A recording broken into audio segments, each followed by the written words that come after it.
जी अस्सलाम वालेकुम। आज हमारा टॉपिक है chapter number 16 theorem number 1। Statement इसकी स्टार्ट करते हैं। वक्त गुजार के बगैर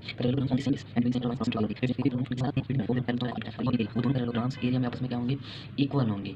अब यहाँ पे देखें हाफ स्टेटमेंट क्या होती है हमारे पास, इफ एंड देन वाली कंडीशन में हाफ कंडीशन क्या होगी हमारे पास, थ्योरम का गिवन होगा और सेकंड हाफ हमारे पास मोस्टली टू प्रूव होता है। अब आप देखें कि दो पैरेललोग्राम्स होंगी, सबसे पहले उनकी बेस सेम हो और पैरेलल लाइन जोन में, और एरिया क्या होगा उनका आपस में इक्वल होगा। अब डायग्राम पर देखते हैं, ये ठीक है। और अब मैं यहाँ पे फिंगर रखता हूँ यहाँ पे। अब ए बी ई एफ हमारे पास क्या होगी, सेकंड पैरेललोग्राम्स। अब हमने क्या प्रूव करना है कि ये दोनों जो पैरेललोग्राम्स हैं ये एरिया के हिसाब से आपस में इक्वल्स हैं। Two parallelograms A B C D and A B E F having the same base, इन दोनों की बेस क्या है हमारे पास, A B, and between the same parallel lines. अब देखें same parallel lines A and B, ये एक लाइंस हो गई, लाइन नंबर 1, और ये लाइन नंबर 2, इनकी क्या होगी, डी एंड डी, ये पैरेलल लाइंस हो गई इन दोनों की। अब बात आती है कि sir A and D E B parallel lines नहीं है क्या, ये बेटा इनको हम एल्टीट्यूड ऑफ पैरेललोग्राम्स भी कह सकते हैं, और ये क्या है कहीं ना कहीं जहाँ पे जाके इंटरसेक्ट करेंगे। अब बात आती है कि सर ये एरिया शेडेड क्यों है, ये शेडेड बेटा इसलिए है कि ये एरिया वाहिद है जो इस पैरेललोग्राम्स में भी आ रहा है और ये एरिया इस पैरेललोग्राम्स में भी आ रहा है, इसलिए हमने कॉमन एरिया को शेड कर दिया है। अब टू प्रूफ देखें, मैंने वही बात की थी आपको, आर इक्वल इन एरिया, कि दोनों पैरेललोग्राम्स क्या होंगी, एरिया के हिसाब में इक्वल होंगी। Area parallelogram A B C D and area parallelograms A B E F, दोनों का एरिया हमारे पास इक्वल हो गया। अब हम इसके बयान, स्टेटमेंट्स एंड रीज़न देखेंगे। अब स्टेप 1 में अभी यहाँ पे देखें स्टेटमेंट एंड रीजंस। अब इसको हम स्टेप 1 कह देते हैं, इसको हम स्टेप 2 कह देते हैं। ये अब जो हमने पहले पैरेललोग्राम्स ली थी, यहाँ पे देखें ये पैरेललोग्राम्स, पहले हम इसकी बात कर लेते हैं, ए बी सी एंड ई की, ए बी सी एंड ई की।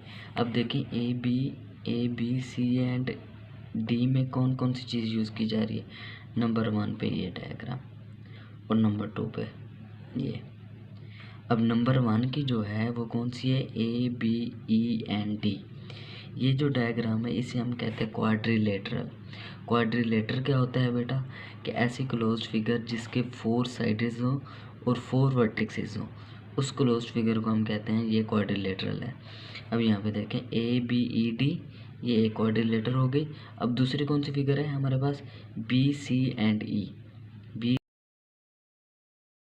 सी सेकंड ट्राइएंगल्स है, सेकंड डायग्राम इसमें क्या है, ट्राइएंगल यूज़ की जा रही है। तो अगर हम इन दोनों को ऐड कर दें तो हमारे पास क्या बन रही है, parallelograms. It mean to say कि दोनों के एरिया को अगर हम ऐड करते हैं तो हमारे पास ए बी सी डी क्या बनती है, पैरेललोग्राम बनती है। अब यहाँ पे आप अच्छे देखें, area parallelogram A B C D किसके इक्वल है, area of quadrilateral A B E and D, जो मैंने आपको अभी समझाया, and area of triangle C B and D. इसको हम 1 का नाम दे देते हैं एरिया एडिशन एक्सियम्स। ये एरिया एडिशन एक्सियम है। एक्सियम में आपको वीडियो के एंड में आपको समझा दूंगा कि एक्सियम क्या चीज़ है। अब सेकंड में देखें वही बात कि इसमें देखें, अब हम यहाँ पे अगर हैंड रख दें, अब यहाँ पे देखें A B E and D, यहाँ पे ये भी क्वाड्रिलेटर, और सेकंड डायग्राम क्या है हमारे पास, ये सेकंड यहाँ इसकी होगी, सेकंड पैरेललोग्राम्स की ए डी एफ, ये क्या हो गई, ये भी हमारे पास ट्राइएंगल हो गई है।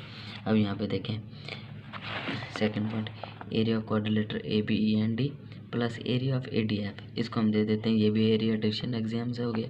अब स्टेप 2 जो कि मैंने आपको बताया था, 2 क्या हो गया हमारे पास, इन दोनों ट्राइएंगल्स को, जो हमारे पास दोनों ट्राइएंगल्स बने हैं पैरेललोग्राम्स में, अगर हम इनको कॉन्ग्रुएंट प्रूफ कर देते हैं तो क्या होगा, इनके अगर हम क्रॉस पेंडेंसी प्रूव कर देते हैं तो क्या होगा, इन दोनों का एरिया हमारे पास सेम होगा।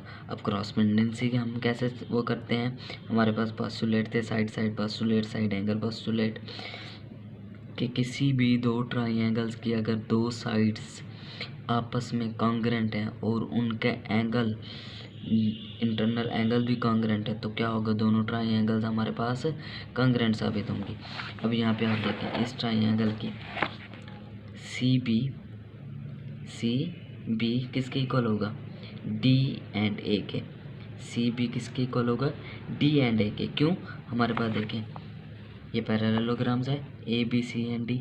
अगर सी बी एक साइड है तो डी ए बी पैरेललोग्राम्स की अपोजिट साइड आपस में क्या होती हैं, कॉन्ग्रेंट होती हैं। सी बी ये एक साइड होगी पैरेललोग्राम्स की अपोजिट साइड, और इसी पैरेललोग्राम्स की अपोजिट साइड दूसरी क्या होगी, डी एंड ए, ये इसकी कॉन्ग्रेंट होगी।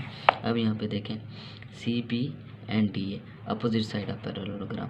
अब इसी तरह से हम अब सेकंड के देखें क्या होगी, बी ई क्या होगा, बी ई ये साइड। अब यहाँ पे देखें ना, ये अब हम सेकंड पैरेललोग्राम की बात कर रहे हैं। बी एंड ई इसकी फर्स्ट अपोजिट साइड, ये देखें इसकी सेकंड अपोजिट साइड कौन सी बनेगी, A and F. Opposite side आपस में अब क्या होगी, कॉन्ग्रेंट होगी। B E congruent to A, B E is equal to A F, opposite side of congruent. अब एंगल की अगर हम बात करें, एंगल एक ये, इन दोनों की ये साइड्स आपस में कॉन्ग्रेंट हैं, तो इनका इंटरनल एंगल भी क्या होगा, कॉन्ग्रेंट होगा। बी एंड ए ये दोनों angles, angle C B A is equal to B A D. तो क्या हो गया, अब साइड्स भी कॉन्ग्रेंट होंगी, एंगल भी कॉन्ग्रेंट हो गया, तो हम कह सकते हैं कि दोनों ट्राइंगल आपस में क्या हो गई, कॉन्ग्रेंट हो गई। अब इन दोनों के क्या होगी, कॉन्ग्रेंसी भी प्रूफ हो गई। पोस्टुलेट कौन सा यूज हुआ है, side angle, side it mean to say कि दो साइड्स और उनके इंटरनल एंगल। अब अगर दोनों ट्राइंगल्स का एरिया हमारे पास इक्वल हो गया है, तो पैरेललोग्राम्स में दोनों साइड ट्राइंगल यूज़ की जा रही हैं, तो क्या होगा, दोनों का एरिया भी आपस में क्या हो जाएगा, इक्वल होगा। अब वापस ये चीज़, अब बात आती है बेटा हमारे पास एक्सियम क्या होता है। यहाँ पे देखें बुक में मैंने डेफिनेशन में लिखे हुए हैं, mathematical statement that is accepted true without mathematically proof, कि ऐसी स्टेटमेंट जिसको हम ट्रू कबूल करते हैं, एक्सेप्ट करते हैं, लेकिन उसको प्रूफ करने के लिए हमारे पास कोई मैथमेटिकली प्रूफ नहीं होता। अब जैसे कि लेट्स सपोज मैं लिख देता हूँ कि जी हमारे पास if A is equal to B, B is equal to C, then क्या होगा, A is equal to C कह सकते हैं ना, लेकिन इसका हमारे पास क्या है, मैथमेटिकली कोई भी प्रूफ नहीं है।